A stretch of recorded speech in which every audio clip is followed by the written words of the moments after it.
later too. A morning ritual for people who think deeply. Zen AM. Hey man, you talking today? Oh, ladies and gentlemen, it is that time again. Time for Zen AM. Start off with some breath work. What up, everybody? Welcome. It's another episode of Zen AM. I'm your host, Nehemiah. We got Darian DTB. Brooks, man. It's Mother Scrumping Monday. It's Mother Scrumping May 4th. It's a whole new month. I know we hit the new month on Friday, but it's official now. We officially in May, y'all. If you ain't pay your rent, what you say? Hey, man, it's on the 4th. You got another day. You ain't paid your rent yet. You still got one more day for us late. So just make sure you got till tomorrow. So just make sure. Can somebody say grace period? I love doing the show just because time goes by so fast, but I hate doing the show because time goes by so fast. That's true.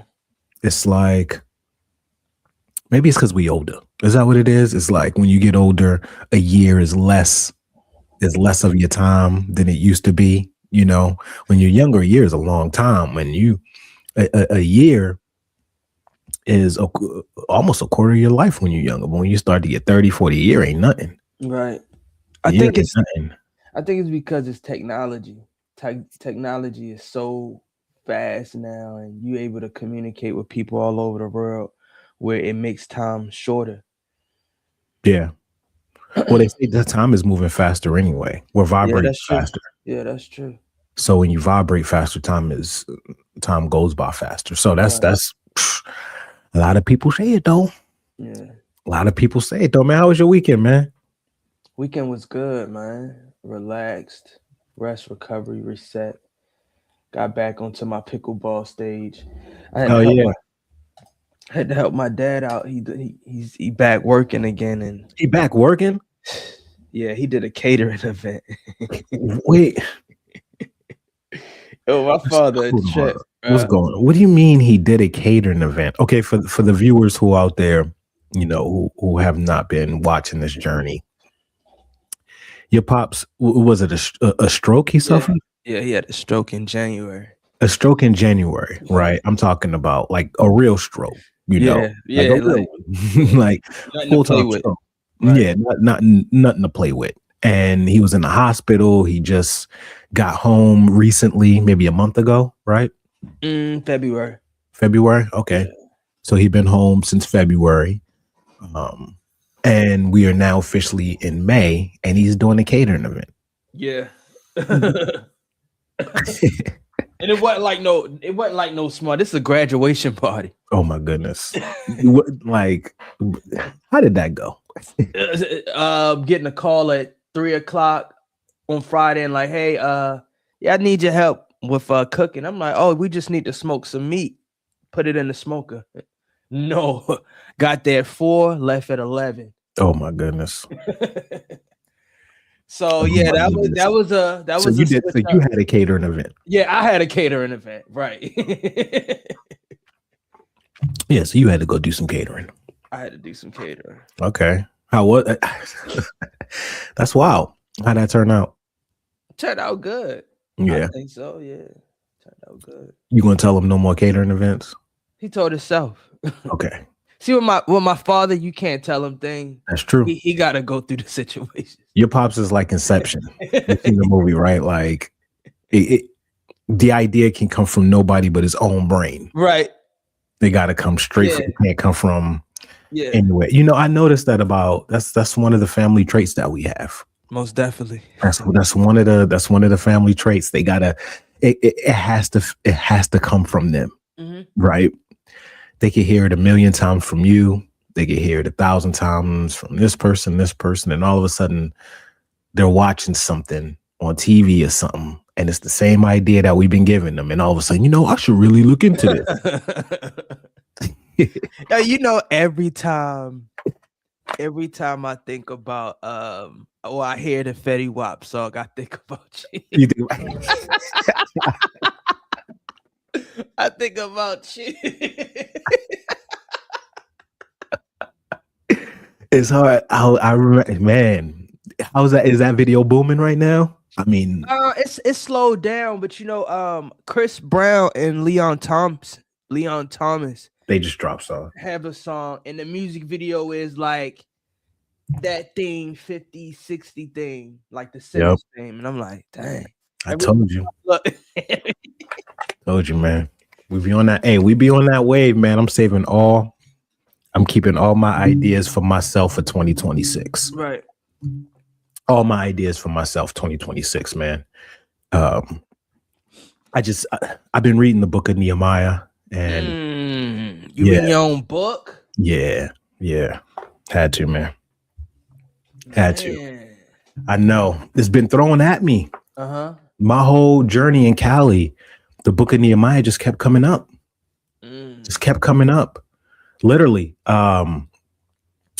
Tavon at his church, they was talking about it. I'm driving and I got the radio on, then randomly, I don't even know how I got to the station, but this pastor's like, yeah, blah, blah, blah. And then the book of Nehemiah, I'm like, that's crazy.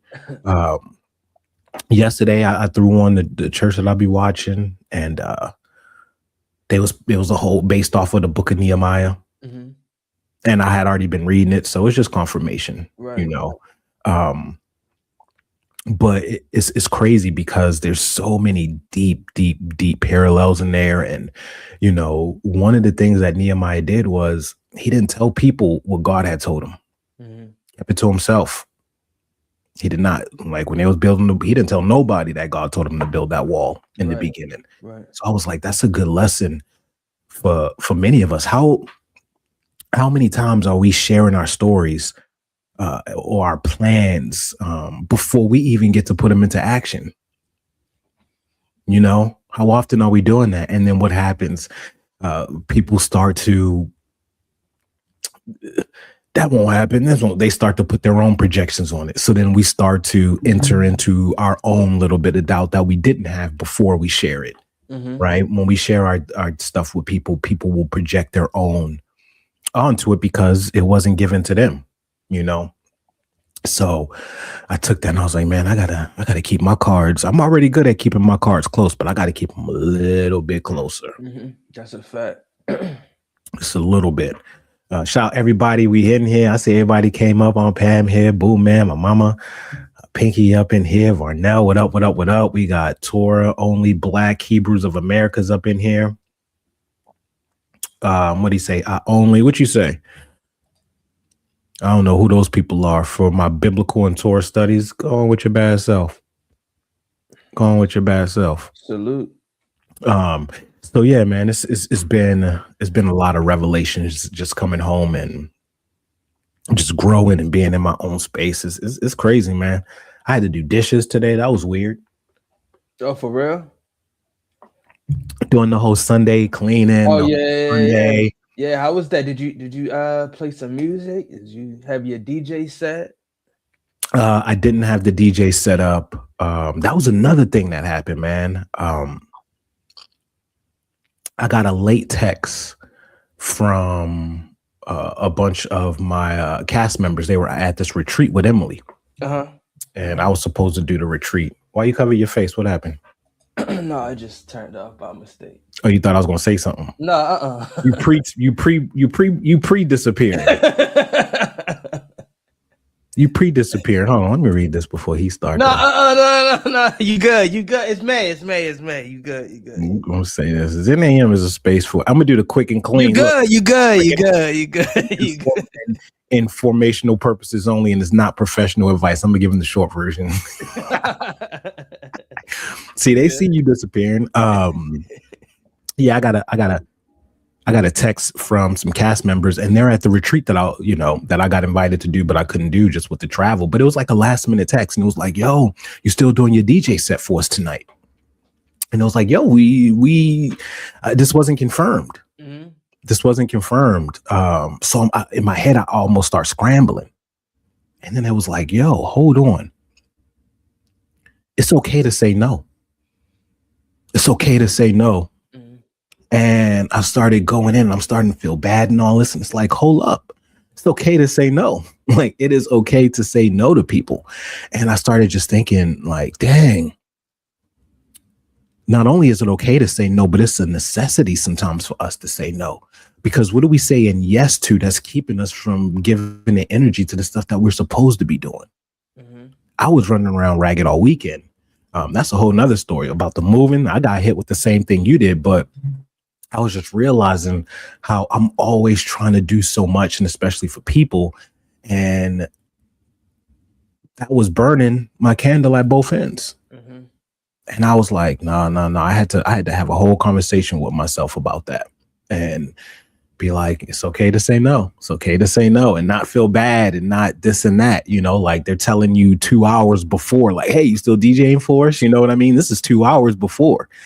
Like, we ain't do no setup, no prep. It's a virtual DJ set. We didn't talk about music or anything, so that was a very powerful lesson to me, because when we look at the most successful people, one of the things that we don't see is how much stuff they say no to. And that's one of the things that we don't see, because they're so locked in that there's a lot of things that they have to turn down in order to get what they need to get done. So that was something that popped up for me this weekend. That's good, man. That's good that you had a lesson that you had to just say, hey, I can't do it. Because I'm the same way. I'd take on the world if I could. Oh, you need this? You need me to go here? You need me to do this? You need me to pick up that? You need me to... And just say, nah.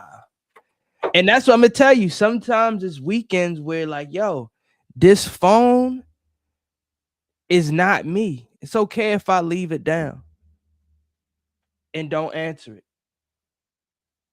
Shout out to Boo Man. He says, no has been my best friend for the last few years.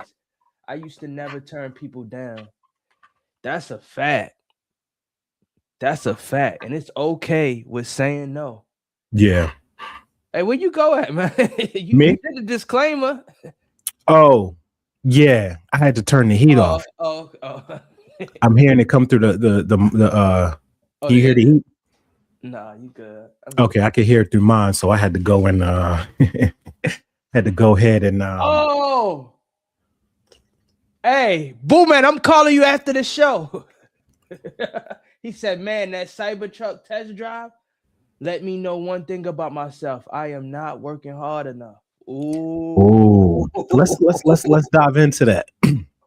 Ooh. We should talk about we ain't talked money in a while, man. Ooh. We ain't talk financial literacy in a long time. We ain't talk no money. We ain't talk none of that. Hey, we can definitely go there. You heard about Spirit, right? Yeah. So let's I think that let's talk. Let's get to some breath work first, man. Let's go ahead, man. Let's get into some breath work, man. Let's go ahead and get our chi right. Hey, shout out to all of the people in the. Oh, we got my man. Is just we got Jared in the building. Yo, my man Jared is he worked on the No Jumper podcast. That dude, man. We had a time. We had a time out in Florida. Shout out to my brethren. It's Just Slave. Shout out Phenom the Barber. Up with Town USA, y'all. We about to talk about some spirit, about to get some breath work in. We're gonna talk some money today, y'all. Financial literacy. Let's go, man. We got a lot of people up in here today, man. It's beautiful. All right. All right, we're gonna go ahead and just get our chi right, y'all. This is how we get our chi right. We just go ahead and tap into the breath. The breath's gonna get everything right for you. Deep breath in through the nose. Hold it. Release to the mouth. Inhale through the nose. Hold it. Release through the mouth. Inhale. Hold it. Release. Inhale. Hold it. Inhale. Hold.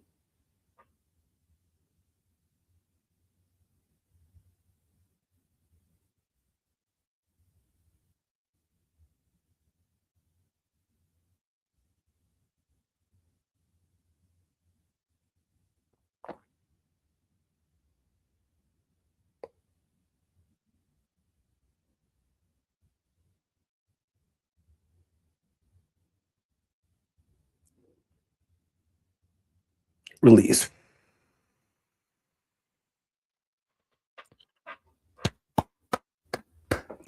You guys held your breath for 30 seconds, y'all. There we go.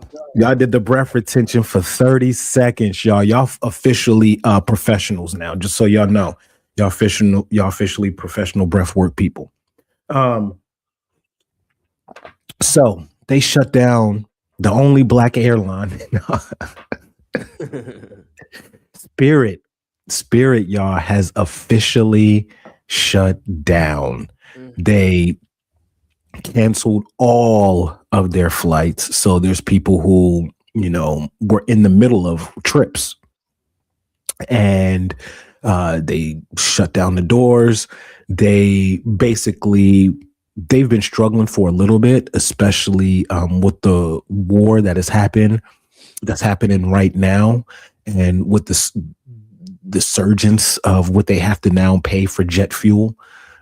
So this has pushed them way over the limit. So they had to shut down and officially say goodbye to Spirit Airlines. Yeah, man.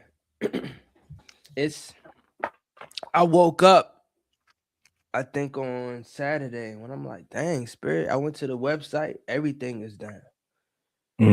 Everything is down. And I'm like, it's really going to be a luxury to fly now. Yep. Remember we talked about that? Yeah, we talked about that. It's really going to be a luxury to fly. The only way I see this working out, because I thought that Frontier was supposed to buy out, or they were supposed to join forces. That did not happen. If Frontier is able to buy their fleet, because Frontier currently has the all-you-can-fly pass. Yep. So if they can buy some of their planes back to boost that, I think a lot of people are going to the all-you-can-fly model.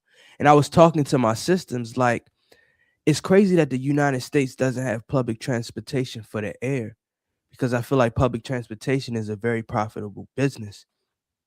So if you have an all-you-can-fly class, you can fly anywhere, and they have a fleet just for that, I feel like that airline would be very successful. Well, maybe, right? We don't know what it's costing them. That's true. So I think that our cost for everything is so high here for so many different things. I think even JetBlue was talking about potentially going bankrupt. So they're looking for a bailout. Yeah. So I think that all of the masterminds definitely proposed something like this. I'm sure that they all proposed, hey, what if we just do this and this? But we slowly started seeing the change with Delta. And with Delta restricting how many people can use the pass, how many passes you get to go into the lounges. So that was the first. And then Delta started, and then some of them started charging for the bags. Like, I think if you look with our Delta credit cards, we used to be able to get the first 2 bags for free. Right. Now it's only the first bag for free. Yeah. So the economy has been we've been seeing the shakeup of all of the actions. Southwest, you assign seats now. Bags don't fly free no more. So Southwest. So you got to pay for bags now. They took away the bags. Yeah, they took away the bags, man. Wow.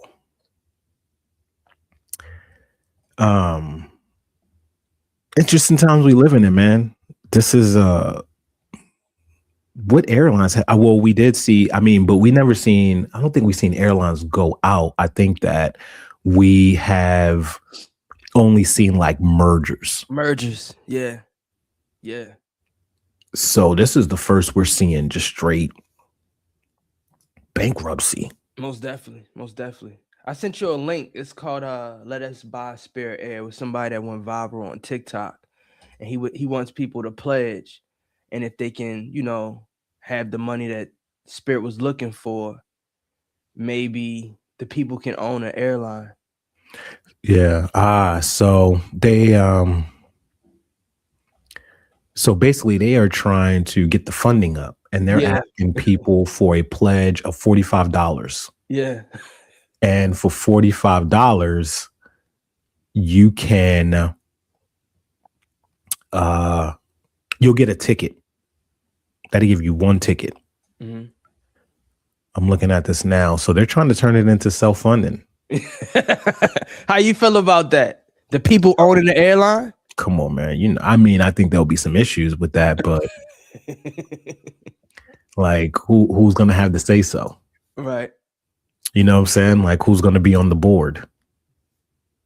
Yeah. Right? Like those are all things. They're almost trying to crowdfund Spirit. Right. I mean, that shows you what other airline would have had that. I don't think any other airline would have had a crowdfund pop up. Right. I think they should have did that though. I think they should have did it like a crowdfunding. I think that would have been unique, at least half. That's what that is. Yeah, this what this is, but I'm saying Spirit should have went out. This is not attached to Spirit. Yeah. Well, I'm hoping we see some changes.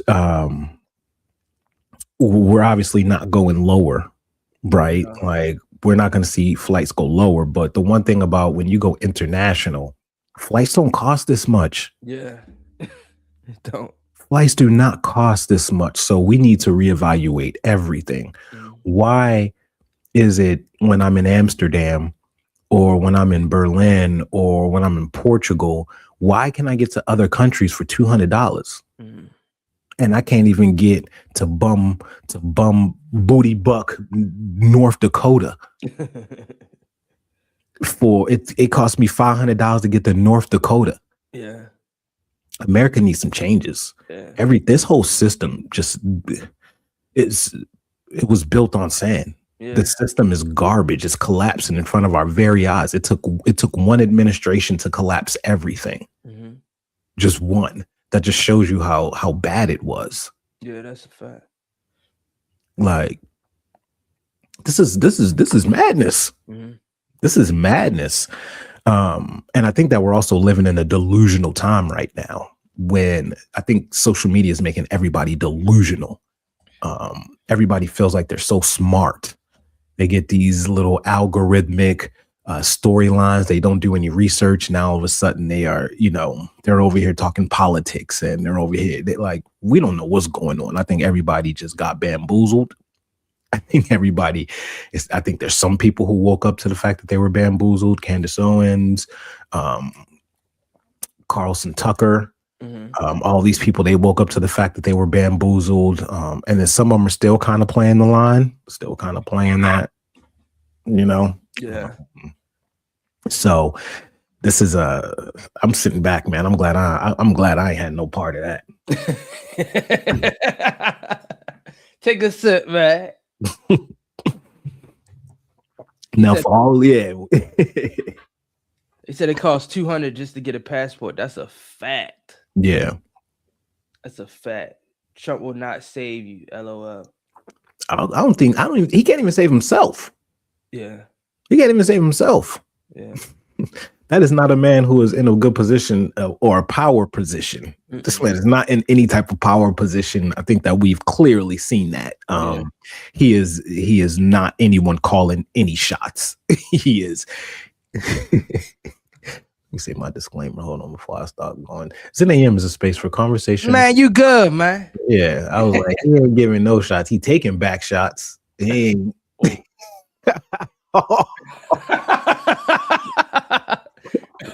I get out of there quick. How you gonna pull it? I just got bamboozled. He said, "No, you're good." I didn't know you was gonna say that. Oh man. So what do we do with our dollars now? Right? Money's crazy. What do we do? The market right now, you got to really be watching the market right now, right? Like whereas before you can kind of just set it and forget it, especially if you were with index funds and stuff. But right now, this is probably the most important time to be an educated investor. because of how many swings are happening. We're getting major swings up and down with the market. So you can't even, like, if you are being an intelligent investor, you can capitalize on it. But if you're not, I don't even know if people are at the means of even thinking about investments right now, right? Like, I think we're at a time right now where the division between the haves and the have-nots is getting so wide. Yeah. I think that the middle class was already being eradicated from America, but it still existed in places like Kansas City, the Midwest, these other places. You could be a homeowner making $50,000 a year. But I'm thinking that it's starting to feel like that middle class is being eradicated from all America, to where even places like this, there's going to be a major divide between the have and the have-nots. That's what it's looking like. That's a fact. Middle class done, gone. Shout out to Numerology Nation. Building skills is the most important thing right now. Money is great, but if everything were to collapse right now, most of us can't grow our own food or survive outside of the system. Yeah, those are definitely some important skills right now. If you don't have those skills, get some people on your side who have them, right? Because, I mean, even if you have those skills, you're still going to need land. They're not just going to let people out here foraging in the woods and stuff. Like, we can't even collect rainwater. Yeah. You think they're going to let you just inhabit land that you didn't pay for? Nah, they're not going for that. They're not going for that. That's kind of what happened in the beginning. That's how they got the Native Americans and all that. They started saying, you need deeds, you need this, all for land that's natural, that's God-given. Now people are now governing these lands that are natural and giving us rules and a subset of rules and all of these crazy doctrines that we have to go by and create these laws that are far from the natural laws that we didn't even know existed, that now we're breaking these natural laws, you know. They're not about to just let us have no land, y'all. But the building is important.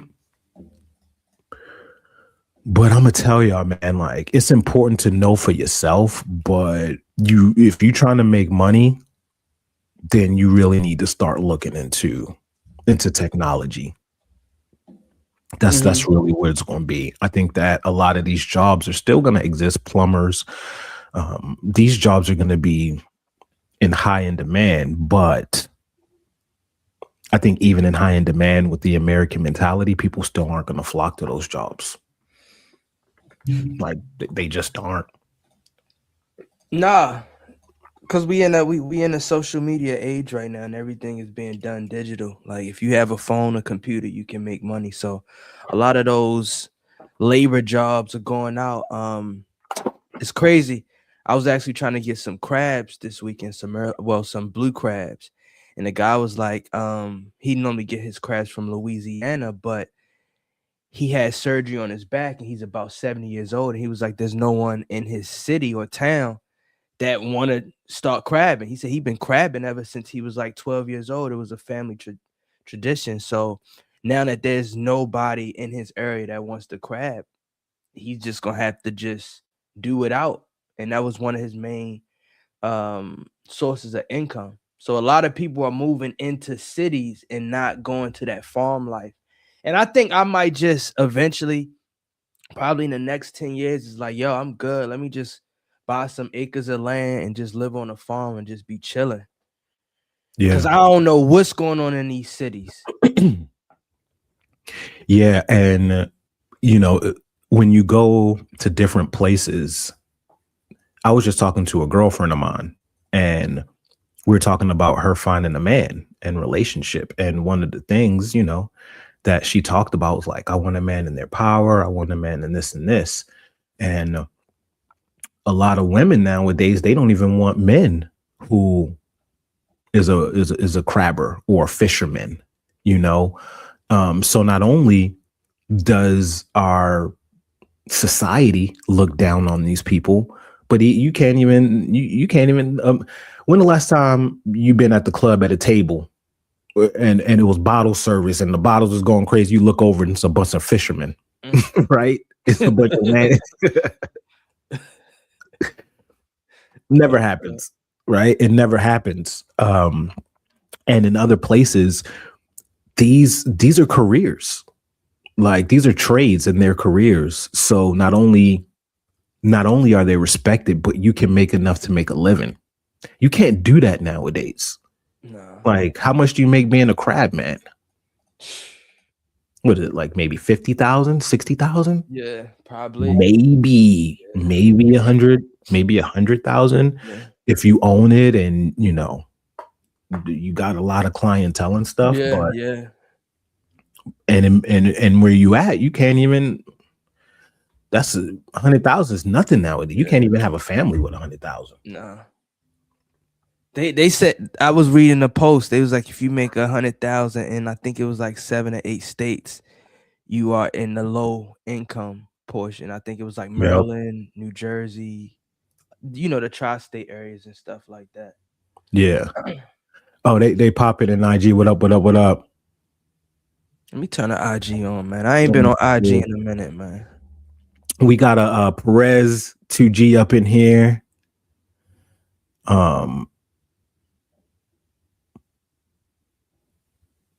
He says, I've lived in California my whole life. I've driven through the grapevines numerous times. In the beginning, there wasn't a damn thing. Which in the last 15 to 20 years, he says, within the last 15 to 20 years, there's a bunch of oil rigs. Yeah. And he says, if you purchase lands that have a water supply, you aren't allowed to prohibit the water from flowing, but you can build something to your advantage in order to convenience yourself. And that's so true. And that was one of the issues that they were dealing with the California fires was flow. Mm-hmm. The water not flowing to certain areas because they wanted to redirect it. Mm-hmm. So some of the farms and stuff weren't even getting the water flowing to them anymore. Wow. Yeah. What'd she say? The combos I have with the women, they really is a hating men epidemic. Oh, women hate us. Women hate us. I don't think that women hate us. I think that things have changed so much since our parents were around with the dynamic between men and women. And I just think that social media and online has just skewed us so much from understanding the divine masculine and feminine energy that things have just been so mixed and matched, and what our standards are have changed, and the things that we put up and, you know, we marvel at it's all fake and fabricated. Mm-hmm. And the things that we're asking for, you know, like I said, I was having that conversation. It was like, I want a person who's in their power. I want a person who's in a power position, doesn't work for anybody, this and this. And I'm like, well, that's the difference between men and women. That's the biggest difference. You will never, ever, ever hear a man say he's dating down. Mm-hmm. A man could be a multimillionaire and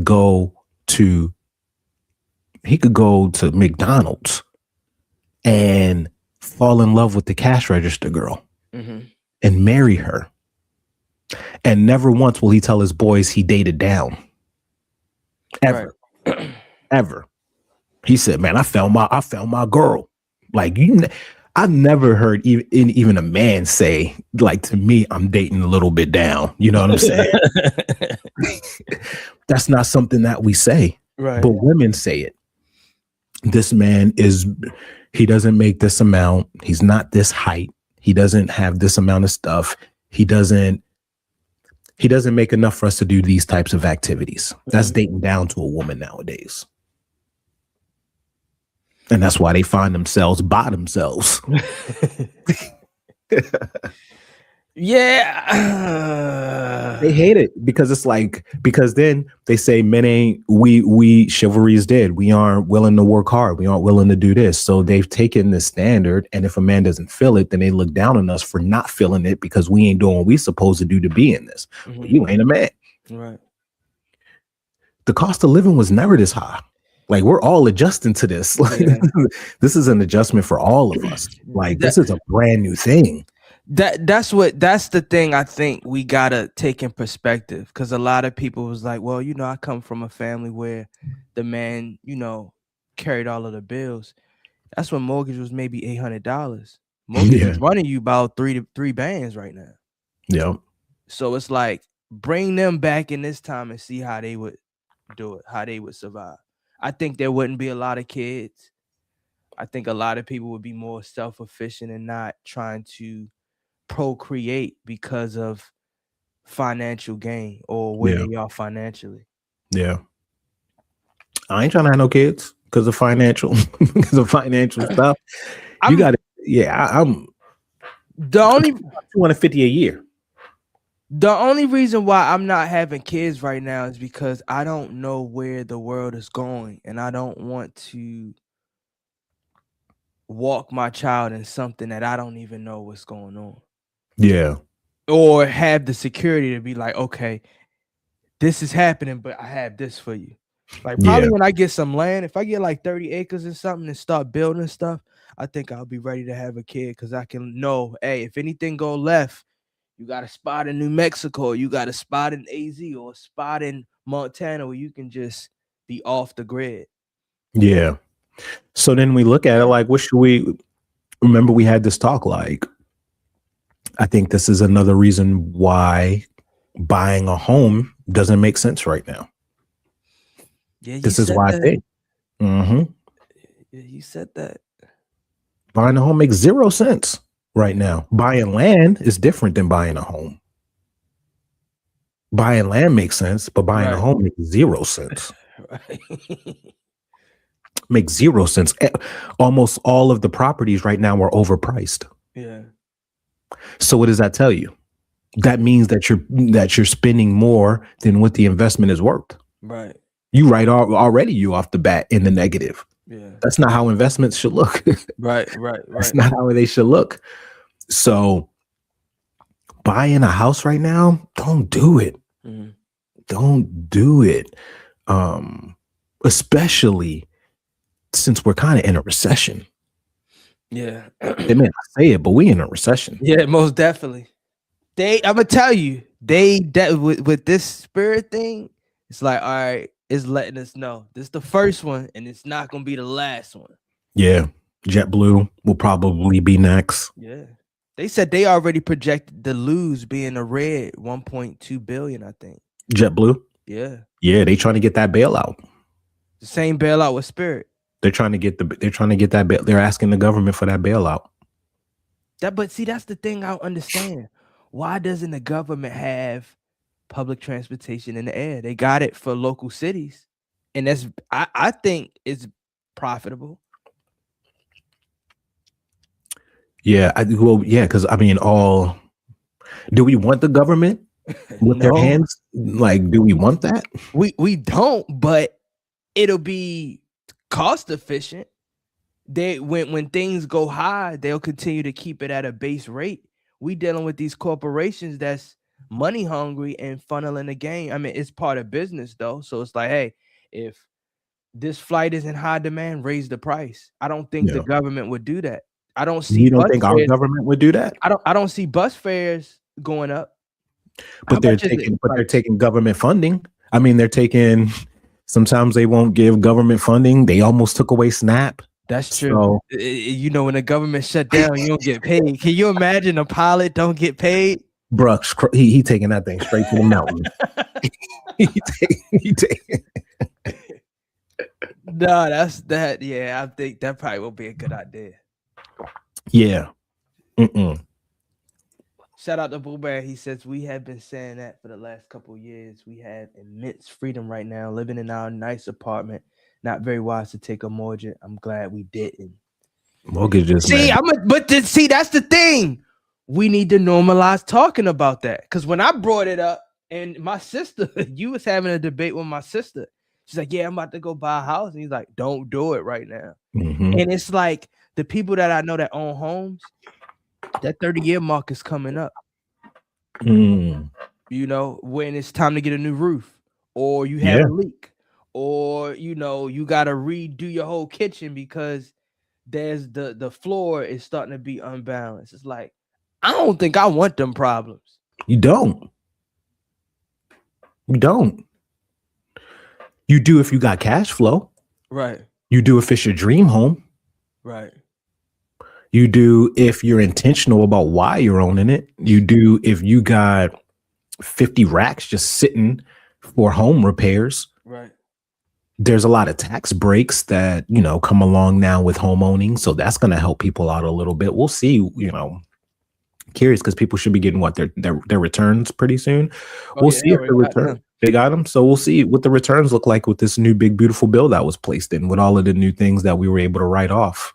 So we'll see if there's, you know, some big changes with that. This was supposed to be, you know, one of the biggest tax break years ever with that new big beautiful bill with all this like homes and repairs to the houses and 100% of work stuff being able to be written off and everything. So we'll see.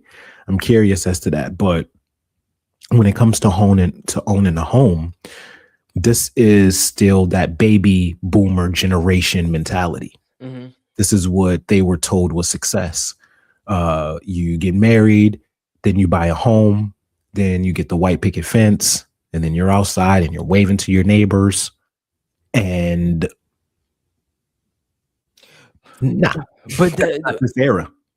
Because we ain't got no acreage, no backyard, no fence. We like living like this. Yep. We living so close, I can smell what my neighbor cooking. Hear them arguing. Yeah. Hear they bad kids getting ready for bedtime. Like, I should have stayed in my apartment. Right. Shout out to Numerology Nation. She says, what do you consider success? I like that. Me personally? What you consider? Health, mental, fitness, and love. Mm-hmm. All this money that ain't gonna get you into heaven. Mm-mm. I'm just trying to be successful in this room to prepare me for the next room. Mm-hmm. So I feel like if I have those in order, that's good, man. I'm gonna tell you, I make it a habit that I'll spend at least 30 to 45 minutes laughing a day. Talk about it. Like, I'll watch some comedy. I'll watch some TikToks. It's just very funny. And I'll just be literally just busting out laughing, having a good time. And it's like, with so much going on in the world right now, we have to be stern, firm, and macho. Like, you gotta have time for yourself. You gotta have time to laugh. Because if you don't, you're just wasting time.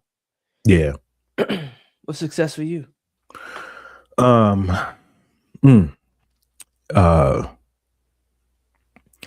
Freedom of my time. Freedom of my time and getting closer to what God wants for me as my purpose. Because that's what success is to me. The freedom of my time to spend it on what God wants and not what JJ from HR tells me I should be doing. JJ, what up? What up, JJ? I know there's a JJ in HR somewhere. So that to me is success, is not needing to answer to no man while I'm here on earth. I don't want to answer to no man in any way, shape, or form. They don't have the answers. They don't know what they're doing. And I should not. The answer, Sway. You don't got the answer, Sway. How? So that right there is success to me, being able to be completely detached from the system and being able to jump in anytime I want, but being detached and freedom of my time. to do what I'm meant to be doing. I like that. I honestly, and I guess the question is, are we walking into success? Are we walking in it or from it? Yeah. And, you know, I think I'm walking towards it. Yeah. I'm running towards it. Right, right. I've always ran towards it. You won't ever see me with a job and then not building my own thing. You'll never see that. I'm always trying to build my own thing. And the people who tell you that you shouldn't be building your own thing, keep them far away from you. Keep them far away from you, because they'll say that it's more work and it's this and this, but it is. But the payoff is so much higher. Like, when you are on your deathbed and you look at how you spent your time, that is going to be the biggest wake-up call for you. And at that point, it's going to be too late. Mm-hmm. So I'm not trying to have that when it's too late. I'm not. So I'm running towards it every single day until it happens. And if it doesn't happen, at least I know that I was making the attempts to make it happen. Right. I like that. Yeah. Shout out to Aunt Tara. She says, building strong family bond, living daily stress-free.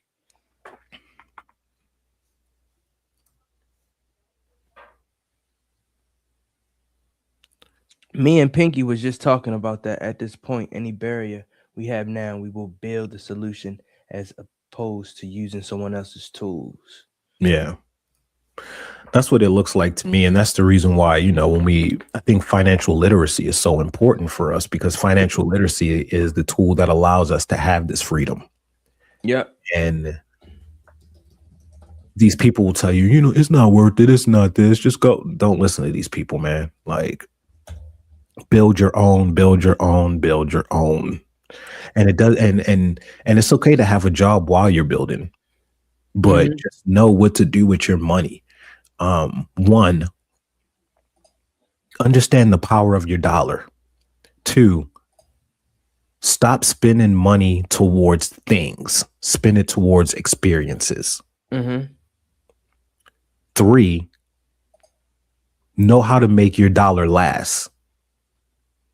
And not only last, but learn how to make your dollar make you more dollars. Mm-hmm. That's the whole point of money. Money, we've been taught to save money. But that's not the point of money is those little soldiers should be making you more money. Most definitely. So whether you put it in a CD, whether you put it in some stocks or some bonds, whatever the case may be, don't have it sitting inside of a checking account. Mm-hmm. Don't have your money sitting inside of a checking account, y'all. That's the worst thing that you can do with your money. You should only have enough money in your checking account for your bills. That's it. We get our money, we put it in our checking account, and it's just sitting there and it's just losing value. Take it out of there. The only type of account that it should be in, if it is inside some type of savings account, is a high yielding savings account. That's the only type of savings account your money should be in. Take it out the checking account, put just enough for your bills, and then put it into a high yielding savings account that you don't touch. Mm-hmm. Now, instead of that 0.1%, you maybe get 3 to 5% on your return. Find something that's giving you 3 to 5% on a return on your money. And it's these little tricks that are not told to us. We're told just to go work. We're not told what to do with our money. And then we find ourselves stuck in this rat race for our whole lives and never being able to get out of it. Nah, that's true. That's true. These are all gems that you dropping, man. Invest in yourself. And then so what does investing in ourselves look like, right? What does that look like? Well, we have to be honest with ourselves. Are we the type of person that can create something that can make us enough money to get out of our jobs? So you have to be honest with yourself and you have to work diligently to do that if that's something that you want. But you don't get out of your job until your side hustle makes you enough to be able to pay all of your bills and then some. Mm-hmm. The problem is some people don't want to work a regular job. So they stay in the negative.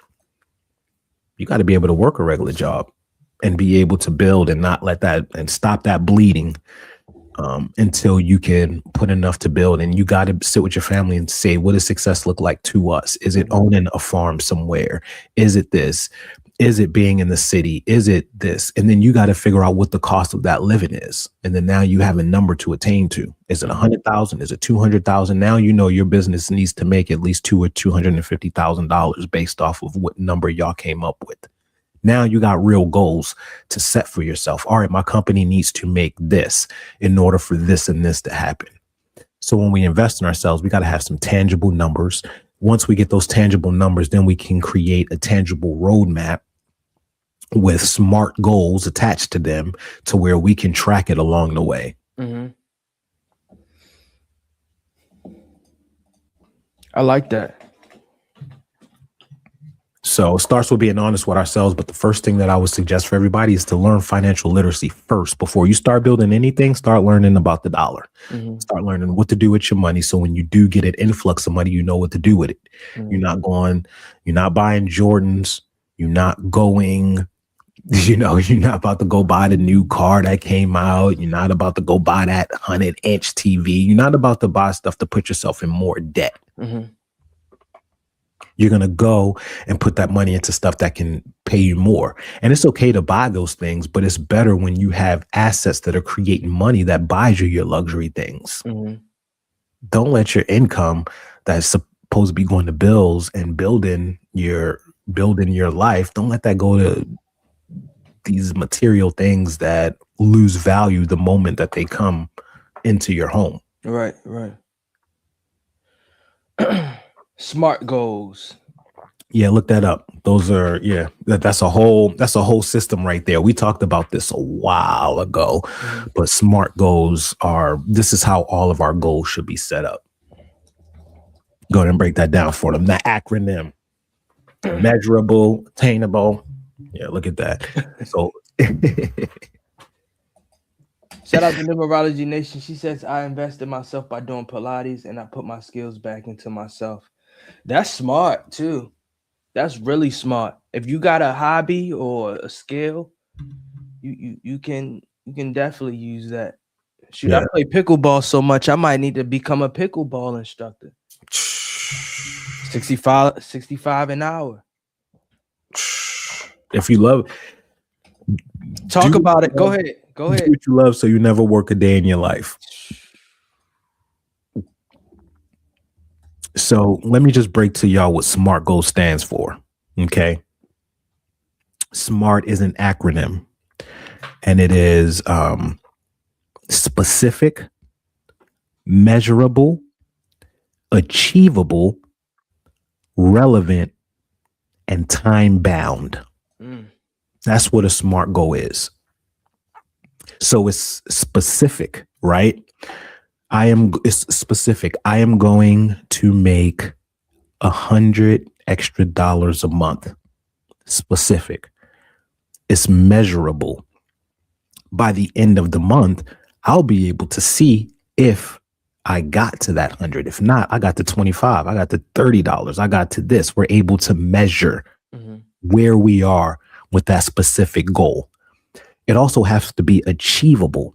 You can't set a goal for $100,000 a month and you have never even made $100,000 a year. You're never gonna meet it. So it has to be achievable. An extra $100 a month is achievable, right? So make that thing something that you can actually reach. Has to be relevant to what you're doing, right? Has to be a relevant goal to what you're trying to achieve. It can't be, I want to learn how to speak to dolphins. It's like great goal. And by the way, just so y'all know, it's illegal to talk to dolphins. Just so y'all know. For real? Yeah, I think it's illegal to talk to dolphins. I could be wrong, but it might be illegal. No, you're right. You can get a fine up to $10,000. It is illegal to in the U.S. to attempt to communicate or talk or interact with wild dolphins. Thank you. That's a whole nother rabbit hole that we will visit, because then you will be like, why? Right? Yeah, Why is that a law? And then you start to pull a thread, and then you be like, oh, what about that man that said he was kidnapped by dolphins and they had him build a whole underground city? Maybe that's not as, look, I digress. We're getting off. Look, Darian, you do this to me all the time. All right. T is time bound. It has to be bound to some time. By the end of this month, now it's time bound. So now you've just created a SMART goal. The $100 a month is now a SMART goal because it's specific, it's measurable, it's achievable, it's relevant, and is bound by some type of time constraint. Yeah. So that is how all of our goals need to start being. When we say, I want to get in shape, that's not a SMART goal. When we say, I want to make more money, that's not a SMART goal. When we say, I want to eat better, that's not a SMART goal. When we say, I want to be a better person, that's not a SMART goal. When we say, I want to read the Bible more, it's not a SMART goal. Those are goals that will always just live in the ethers because we can't measure them. And there's no tracking device to tell us whether we're close to the goal or not. And if we need to make certain changes to get closer to the goal, we can't measure it. Mm-hmm. So from now on, when we're looking at our goals, ask yourself, is it smart, especially when it comes to financial goals? So don't just say, I want to get rich or I want to make more money. You got to be very specific. I want an extra 50,000 a year.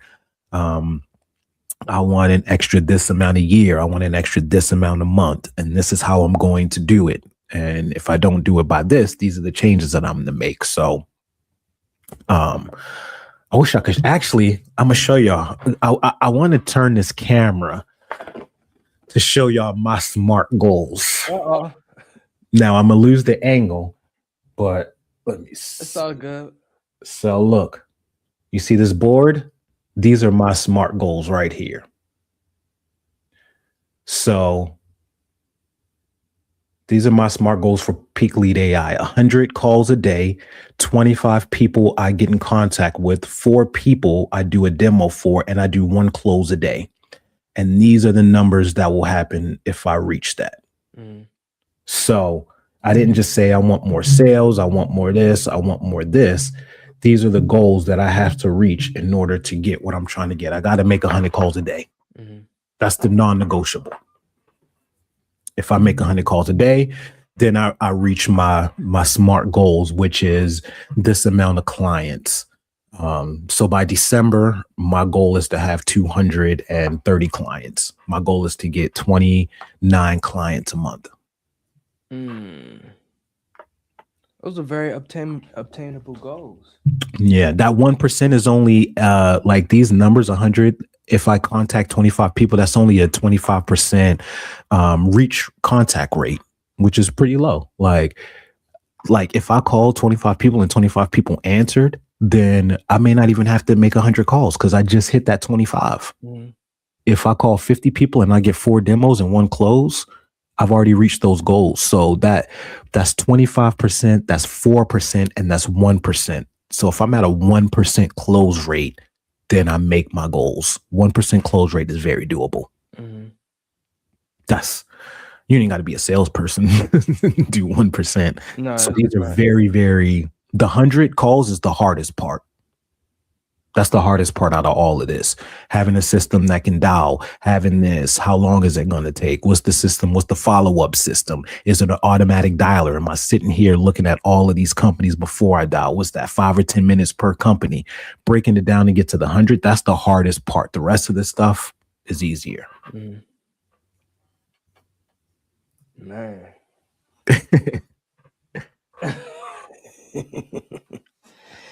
Shout out to Numerology Nation. Seeing your board made my heart legit happy. Why'd that make your heart happy? That's some good stuff, man. I got whiteboards all over. I got a whiteboard in every room. I got 2 in here. So that's the goals one. And then I got an actual calendar one right here. And then I got one in my bedroom. That's my accountability calendar. Mm-hmm. So I put on there my accountability, what am I trying to do every single day? Meet my health goals, which is taking my vitamins, doing 100 push, whatever the health goals are. Yep, check that off. Did I do my business goals, which is 100 calls? Check that off. Boom. Yep, I did that. Did I work out today to meet? Yep. Boom. Did I eat right? Boom. My accountability thing, and that's right in my bedroom. So I have to cross it either as soon as I'm waking up or before I go to bed. So if I go in there lay down, I got to look up at the accountability calendar and say, you know what? I didn't do this. Let me go take my ass in the studio right now into my office and get this done. Mm-hmm. Accountability. Accountability. Mm-hmm. Shout out to Chucky Ellis. He just dropped Chucky Ellis in the building. Hey, we need some. We got Chucky Ellis in the building. I always get excited when Chuck come through, man. Y'all don't even get it, man. When I see Chuck's face, I'm like, we in here. It's morphin' time. It's morphin' time. That's a fact. So yeah, that's how I set it up, man. If anybody, you know, this is the type of stuff that we're gonna be talking about and joining on the Patreon. But this is the type of stuff that I just been doing, and I just put myself through. And I know there's a lot of people, who want to get better, who want to start stretching themselves. And it's like these little tiny things that we pick up just from like books and stuff like that I've been able to gather.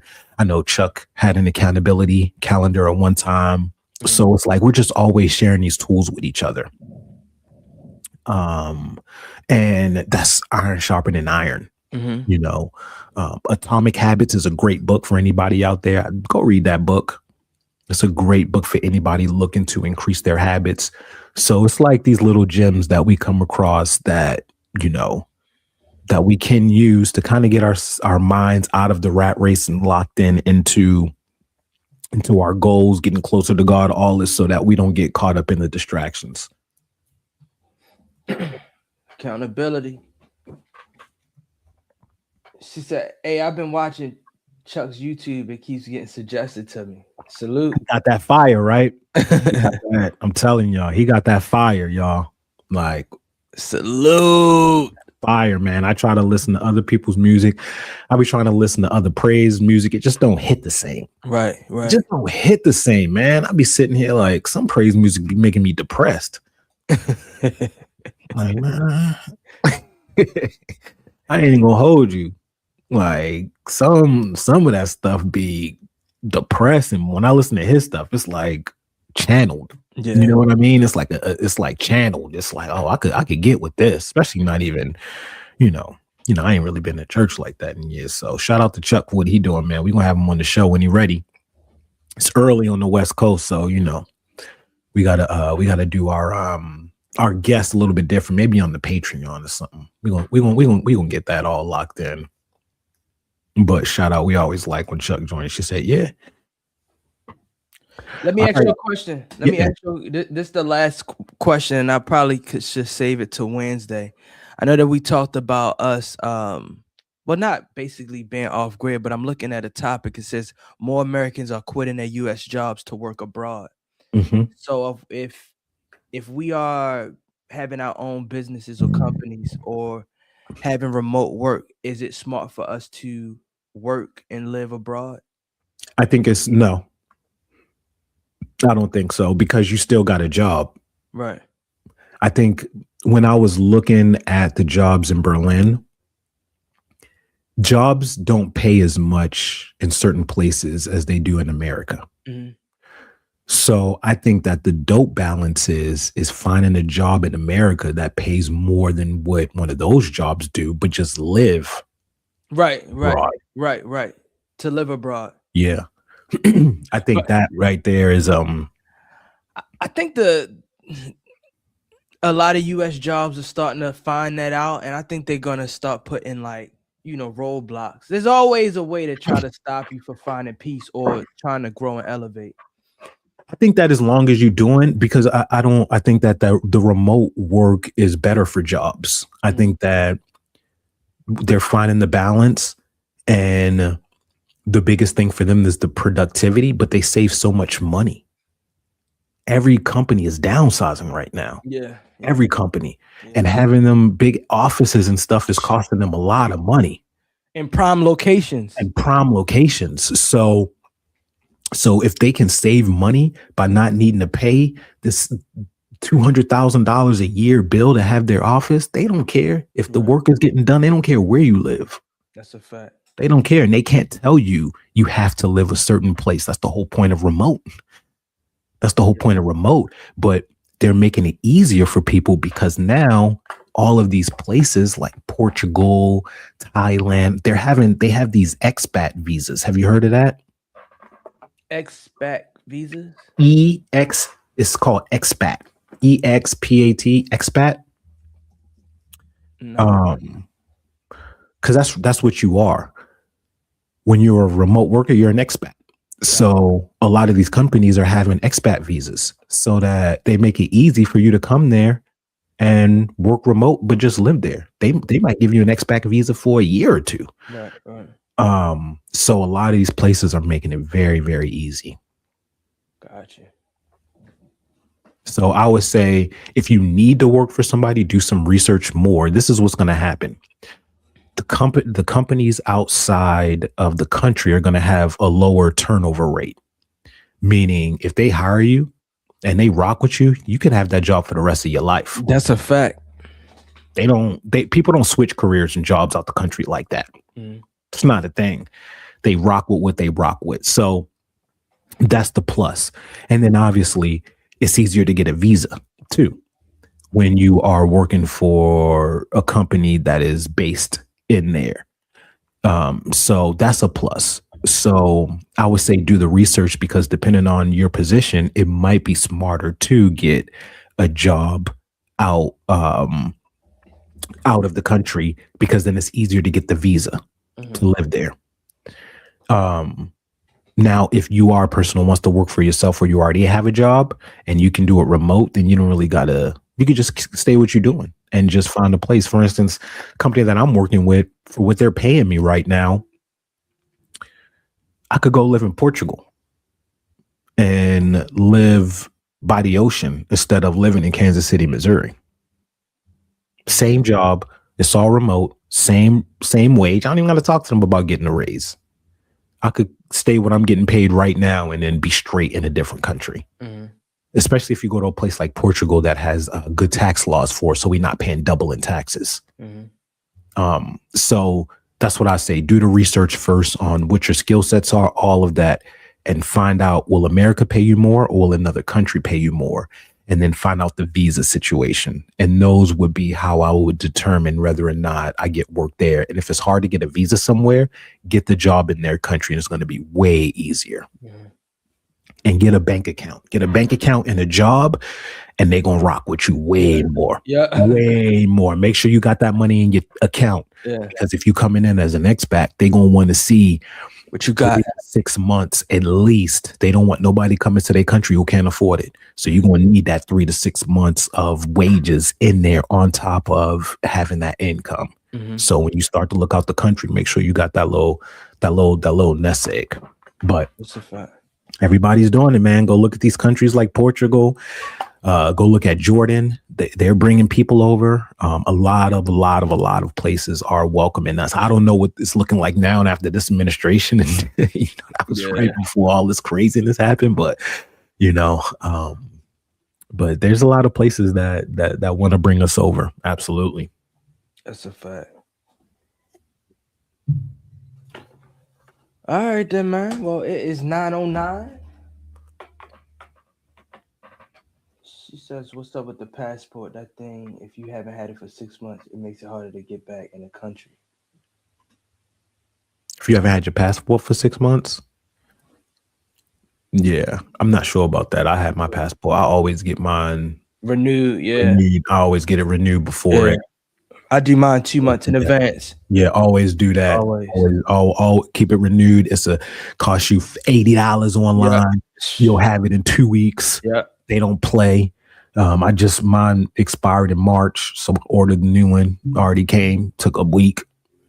So it's easier to get a passport when you're in the system than it is to get your ID. That's a fact. You know what I'm saying? You could take a picture with your phone and send it into them, and they cool with it. So, all right, y'all. Man, I hope this helps some of y'all with the financial literacy aspect of it. Shout out to everybody who tuned in. We had a lot of people on the IG pop in. We'll be here Wednesday. Same Zen time, same Zen network. Holla. Holla.